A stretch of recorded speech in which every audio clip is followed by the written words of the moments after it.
Hello, I'm Vikas. So in last video lecture we have considered the examination scheme, course objective, outcome and the books which you can refer for the preparation of this course. Now let us continue. Today we are going to start discussion of first unit, that is formal language theory and finite automata. So in this slide syllabus of first unit is given. So in this first unit we are going to cover introduction to formal language, introduction to language translation logic, essential of translation, alphabet and language, finite representation of language, finite automata, an informal picture of FA is finite automata, finite state machine, language accepted by the finite automata, definition of regular language, deterministic and non-deterministic finite automata, epsilon NFA, as well as we are going to cover FA with output. So there are two machine FA with output, one is Moore machine and second one is Millet machine. So let us start the discussion. So first of all we'll see the definition of theory of computation. So theory of computation is the branch that deals with whether and how efficiently problem that can be solved on a model of computation. TOC, that is theory of computation, means creation of model of all kind in the field of computer science. Here the computer science work with mathematical abstraction of computer called as model of computation. Now theory of computation is the field which is divided into three major categories. First one is automata theory, second one is computability theory, third one is computational complexity theory.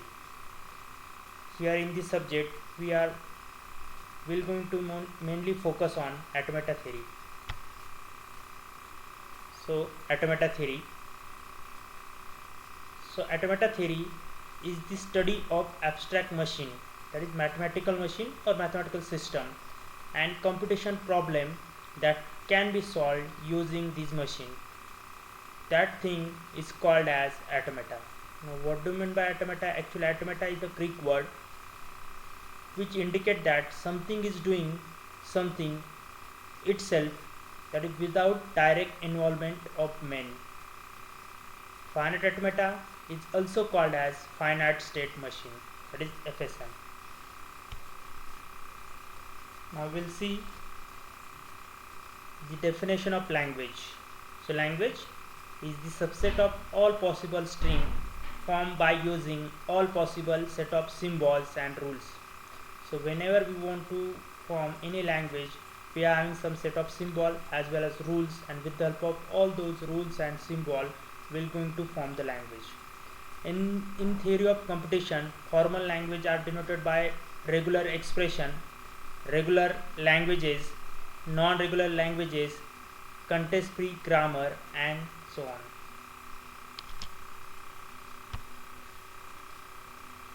So we'll see some basic definition. Languages. Languages, as I told you, languages is the collection of appropriate string. The language is defined using input set, that is denoted by using symbol. So here you can see the symbol, the summation. For example, your first example is nothing but some input is there which is equal to set of string. So first one is epsilon. This symbol indicate that null string. After that 10, 20, 30, 40, 50. So here the above language define combination of any number of zeros. Any number of zeros means even 0 number of zeros, 1 number of zeros. So 0 number of zeros is denoted by using epsilon, 1 number of zeros, 2 number of zeros, 3 number of zeros. So the first language is it's a collection of string of any number of zeros. Second, Now one more example is given. Second example 1, 0, 1, 0, 0, 1, 0, 1 and so on. So above language is, we can say that above language is always end with 1. Now one more definition, alphabet. So what do you mean by alphabet? Alphabet is the finite collection of symbol. Here some examples are listed. First one is A. So A is one set is there. As we know that set is denoted by using capital letter, and elements of the set is denoted by using small letter, digits. Okay. So here first example of alphabet is A, which having collection of small letter A, B, C, D up to Z. Second example is capital B is a set which is a collection of binary alphabet 0 and 1. Third example is O, capital O, which is a collection of 0 to 7, is octal alphabet. So that's why alphabet is the collection of finite collection of symbols. Now what do you mean by symbol? So symbol is an abstract entity like letters and digits. So in last few example, 0, 1 is the symbol, small e to z is the symbol, 0 to 7 are the symbol. Symbol is the member of alphabet. So example A equal to set of 1, 1, 1, 0, 1, 1. So here A consists of binary symbol 0 and 1. B, which having A, AB, B, BB, ABB. So capital B consists of A and B symbols. Now third definition. So till now we have discussed two definitions. One is language, second is the symbol and alphabet. Now one more definition is string. String is a collection of symbol from alphabet. For example, Sanjeevani is a string which is a collection of S, A, N, J, I, V, A, N, I, these symbols. Now introduction to the translation language. So what do you mean by translation? Translate the computer program, that is source code, which we have written in some high level language, into the function or all equivalent code without losing the functional or logical information of the program. So we want to convert that source code into its equivalent code. After converting, its meaning will remain same. So here in this diagram some computer programs is there which is written in any language. Some translator is there. So basically there are three translators: assembler, compiler, interpreter, and which will convert your source program or computer program into functionally equivalent program. So as I told you, three translators are there which will translate the source code, computer code, into its equivalent code. So first one is assembler, which will convert assembly program into machine language. Compiler, which will convert high level language program like C, C++ into machine code.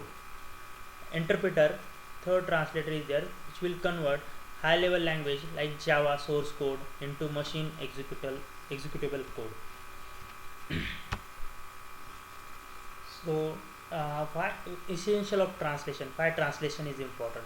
Translation is essential because machine does not understand high level languages. So high level languages like C, C++, the code which we have written, that we people can understand, but machine will not understand. So we have to convert that code into machine understandable code. So for example, in printf we have written the statement enter your name. So we will get it actually. Here we need to enter the name, but machine will not understand. So we have to convert that enter your name into its equivalent machine code. So that's why translation is essential. And while translating the source code into machine equivalent code, it is important that it should keep the original logical or functional structure of the program as it is. Now one more important definition related to the TOC or theory of computation is clean closure, which is also called as star closure. So what do you mean by clean closure? It is a set of all string including null string epsilon, which is denoted by using this symbol. Here in epsilon in bracket some symbol is mentioned. Okay, for given input alphabet. So clean closure or star closure of the given input alphabet. As I told you, alphabets are denoted by symbol summation. So summation star is equal to union of summation 0 union with 1 2 3 4 up to the any set of all string. So for example, given an alphabet language in which any string of letter from summation is a word, even the null string is called closure of the alphabet. It is denoted by writing a star after the name of alphabet as the superscript. So here you can see that any alphabet and we have given the star, and U indicate that is indicate union. So for example, if you want to write down the clean closure or star closure of the input alphabet small a, then A star is equal to epsilon. Epsilon indicate that, as I told you, combination of any set of strings. So let us consider first one is null string with 0. We are not considering the given input alphabet. Then it is summation. Then it is epsilon. Single alpha A, double A, triple A, 4A, 5A. So that is nothing but A star or star closure of the A. And here where this symbol is indicate null string. Now positive closure.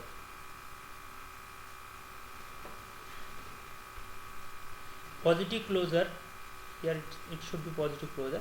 It is a set of all string excluding null string epsilon for given input alphabet.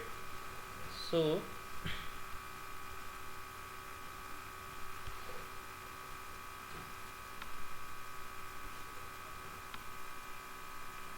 here it should be positive closure, sorry. Okay, so it is a set of all string excluding null string. In previously clean closure, it is including null string. So it is set of all string excluding null string epsilon for given input alphabet. So positive closure of summation is equal to, so previously in last slide you can see it will start with summation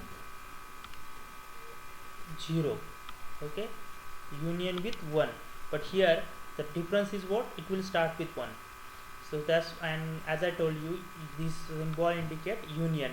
So a positive closure of A is equal to single A, double A, triple A, 4A, like this. From these two definition of clean closure and positive closure, we can write summation star is positive closure is equal, sorry, clean closure is equal to positive closure plus epsilon. So this is the symbol of epsilon. Now here some question related to the first part of first unit. Define the following term. So these are the definition which we are asked in different exams: symbol, alphabet, string, language. Two more definition: clean closure and positive closure. One more question answer you should write. It is clear from the definition that star closure and positive closure, that is star closure and L star, and positive closure L plus is the subset of L star. So under what circumstance L star and L plus are equal? Means you have to give the definition that at what, or you have to give the answer that at what condition that L star equal to L plus. So thank you. In next slide we will continue with the next part.